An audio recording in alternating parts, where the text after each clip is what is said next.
Hi everyone, it's Rax. At the posting of this video, actually today, a Path of Exile 1 event is going to start. Now, Path of Exile 1 is the game that put grinding gear games on the maps, which of course played POE2. And I know there's a lot of you out there who have played POE2 and really have enjoyed it and either never tried POE1 or maybe you tried it and you just didn't like it or couldn't get into it or it was too complicated or some other reason.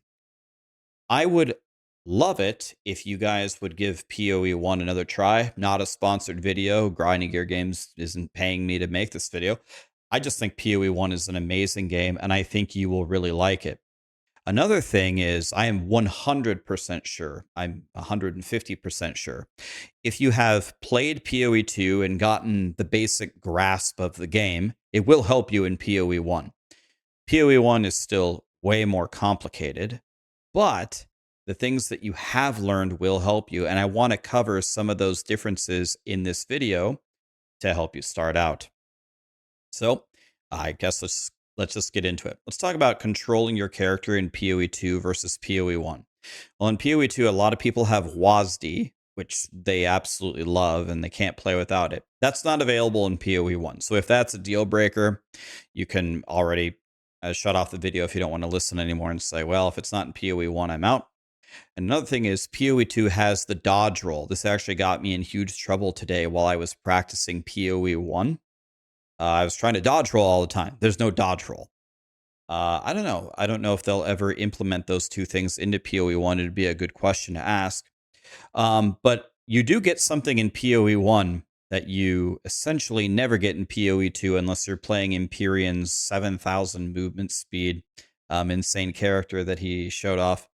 In POE1, you can fly. You can just fly, and it's not even in the end game. It's not even in mapping. By the time, honestly, you're in Act 2 or 3 on most build guides, you're going to have Shield Charge or Leap Slam or Whirling Blades and a Frost Blink, and you can just teleport. Boom, boom, boom, boom, boom, boom, boom. So if you have a need for speed and you're like, I've really been kind of missing that, POE1 is going to satiate that for you easily. Now here's an important thing to understand. This is probably the most complicated thing about POE1, but you've already been introduced to it in POE2. So you know how you have like a main skill, like, I don't know, Spark, and you open up your little skill window, and then you level up Spark 1 to 20, and you can quality Spark to make it better. And then you add the little jeweler's orbs. It starts with 2, and you get all the links. And then you have 5 links attached to Spark to make it stronger. This is exactly the same in POE1. It's exactly the same. But there's one difference. Instead of it being in a nice little window that you can just update all the time, everything is baked into items.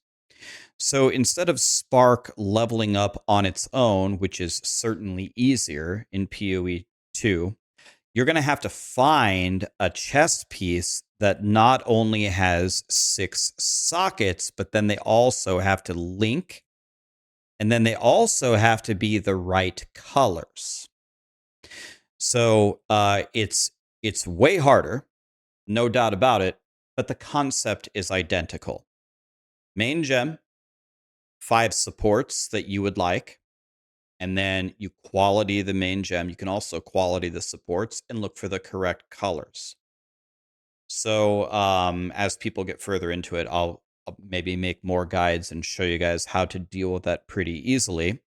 But for example, when you're looking at a POE1 guide, for example, the one I'm going to show you in a little bit, almost all of the gems that you need are green. Green everywhere. Green, green, green everywhere. So really, all you do is look for items that have a ton of green sockets that are linked together. And that's pretty much it. And otherwise, it plays kind of the same way. On your passive tree, in POE2, they function the same way. You start in an area, you move forward, you make your whole build. Haha. Same idea. The passive tree is easier in POE2 because in POE2, really all you go for mostly 2 things: damage, and I guess a little bit of utility, and then defenses. And when I say defenses, I mean the defense's key term in PoE2, meaning energy shield or evasion or armor. And armor kind of sucks. So it's usually energy shield, right? That's the main thing that you go for. Well, in PoE1, a lot of your actual health, your actual survivability is built into the tree. And there's a lot of very crazy cool things you can do in the end game with the tree. So it's more advanced than PoE1 and harder to build, but really, actually, that probably won't impact you at all because you just follow a build guide, right? Just follow a build guide and whatever. You've made a passage tree before, you've went through, it's just copying the same thing. Crafting in PoE2 is, I would call it almost non-existent. All you do is you're just pulling the slot machine for everything, right? Throw a transmute, throw an aug, throw a regal, slam about 3 exalts in it, and whatever happens, happens, right? There's really not much to it. In PoE1, there is tons and tons and tons of crafting that you can do. But at its most basic form, actually, the most basic form of crafting will actually help you right away. You get a crafting bench in the beginning, and for any item that you find, let's say you find, I don't know, a pair of boots, those are boots.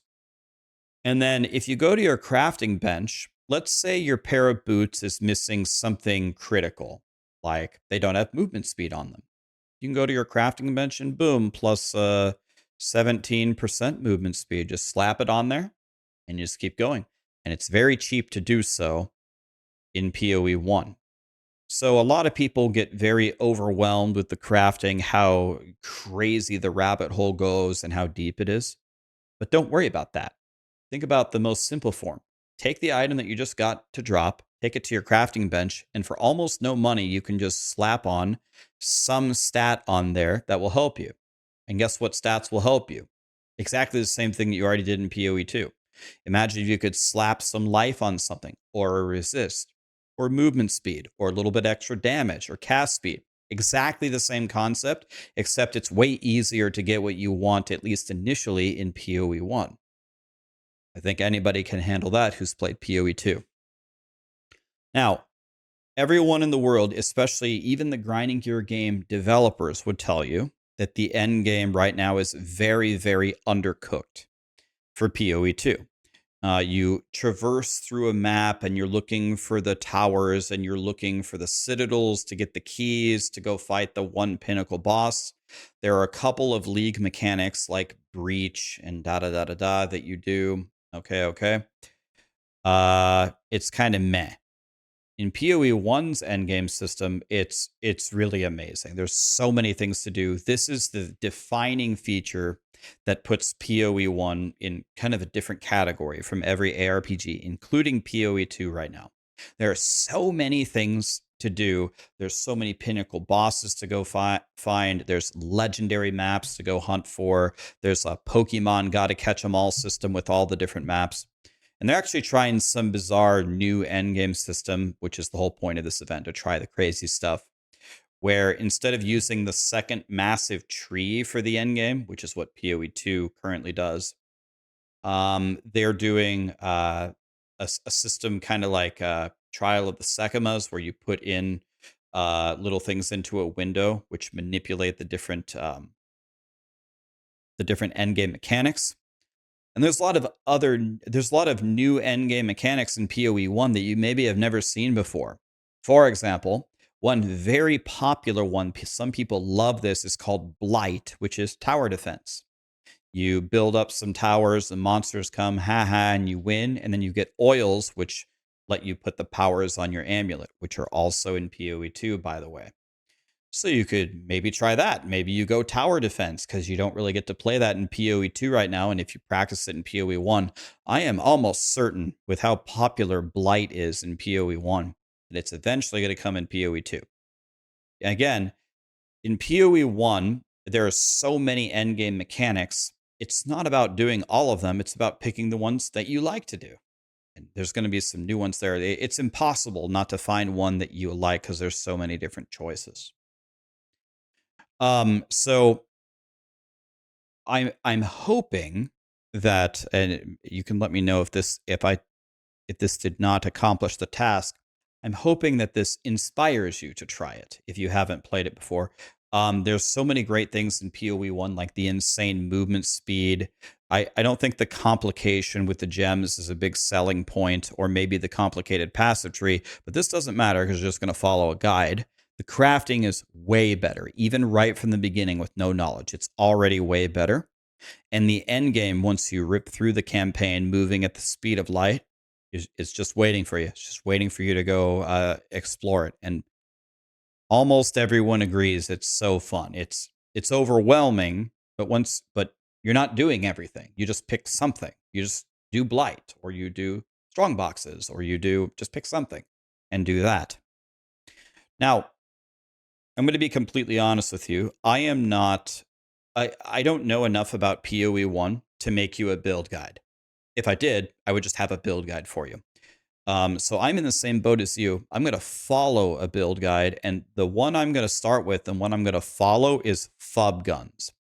So if you go to Fubguns YouTube, he's a really famous player. He's a really famous content creator. He specializes in farming 500 mirrors. If you don't know what a mirror is, it's like the most expensive currency. It duplicates an item. He is very good at it. So he has a leveling build on his YouTube that he just posted, where you can either go Cobra Lash or you can go Poison Concoction. My fastest campaign clear ever was on Poison Concoction. I did it in 3 hours and 47 minutes. That's the fastest I've ever done it. Fresh start, 3 hours and 47 minutes. But since I played Poison Concoction before, I'm going to do the other one. I'm going to do Cobra Lash. I practiced it for a few hours today. I got a little bit better. But essentially, I'm going to be following Fubgun's build guide to buff up my character. I'll have the link down below to Fubgun's video. I'm not going to steal his video or his planner. Please go like and comment and watch his video to learn about it. But I'll be streaming a lot in the next couple of days because I love Path of Exile 1. So if you want to follow the same build, there it is. That's what I'm going to be playing. If you want to watch me, and I'm guessing Fubgun's going to do the same thing as well, or Fubgun, you'll have someone to follow along with and ask questions. And I'll do my best while blasting to answer as many of them as I can. And another cool thing is I'll kind of be learning along with you because I've never played Cobra Lash before. I could play Poison Concoction and then I would know the answers, but that's the whole beauty of it. Try something new. And then when we get into the end game, we're going to do something different, maybe lightning strike or something else. But everything's kind of new. There's new ascendancies to go into. In POE2, you ascend by doing Trial of Suck My Ass, and then you do Ultimatum. Same concept here, except for here you do something called the Lab. In my opinion, and I know a lot of people share this opinion, the Lab is more fun than Trial of Suck My Ass or Trial of Ultimatum. Here's the beauty part. Don't forget this. Even if it's less fun, it doesn't matter because you move at the speed of light in PoE1. You just rip through it in 2 seconds. So even if you hate it, it's not going to be for long. So we'll try a bunch of the different ascendancies and just enjoy PoE1, the game that started it all. So that's kind of my opening video for the PoE1 event. I hope you guys play. I hope you guys have a lot of fun. If you have any questions, come around my chat and I'll try to answer them. I'll be honest with you. My chat, the people that are watching me play, a lot of them know a lot more about PoE1 than me. Some of them have over 10,000 hours in the game, and they're very helpful. So if I don't know the answer, someone's going to know it. But in other news, let me cover 2 more topics here real quick. I'm not going to make separate videos on them. I was telling my stream for multiple months, that I think Chris Wilson is no longer involved in Grinding Gear Games, the one kind of who started it all. And it was confirmed that he is no longer the director of Grinding Gear Games. And I believe Tencent now owns 100% of Grinding Gear Games. Someone can correct me if I'm wrong. So I'll be honest with you, I don't know the inner workings of Grinding Gear Games. I don't know what this literally means, or if this is a good or a bad thing, but I take it as a bad thing because whenever the original founders leave of any company that I can ever think of, usually the company moves in a different direction. And a lot of people don't like grinding gear games or whatever, haven't agreed with all the decisions that they've made over the years. But there's no doubt about it that grinding gear games has found outrageous success in what they've been doing. And so I hope that this isn't like a major inflection point that means that everything is going in a different direction or POE1 is going to be forgotten or whatever. But I'd be lying to you if I didn't say that I'm not a little bit nervous about it. I struggle to understand how this could be good news. The other piece of news is Path of Exile 2 has announced that they're going to do some races. It's just the race through the first 3 acts to kill Doriani. I believe it starts sometime in early March. You can win an Alienware computer if you win. And there is, I don't know if it's a computer for every single class, but there's also cosmetics you can win.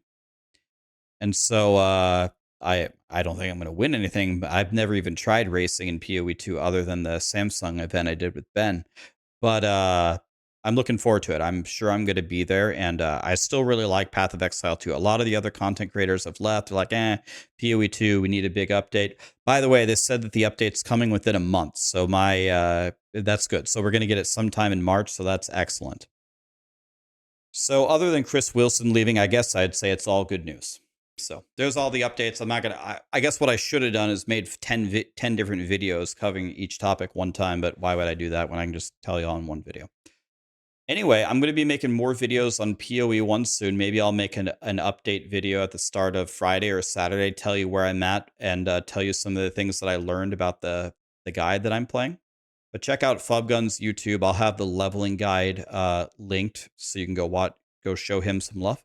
And that's it, guys. It's a good time to be an ARPG player. We got POE1 event into POE2 races, into POE2 patch, into Last Epoch in April. Let's get it. Thank you.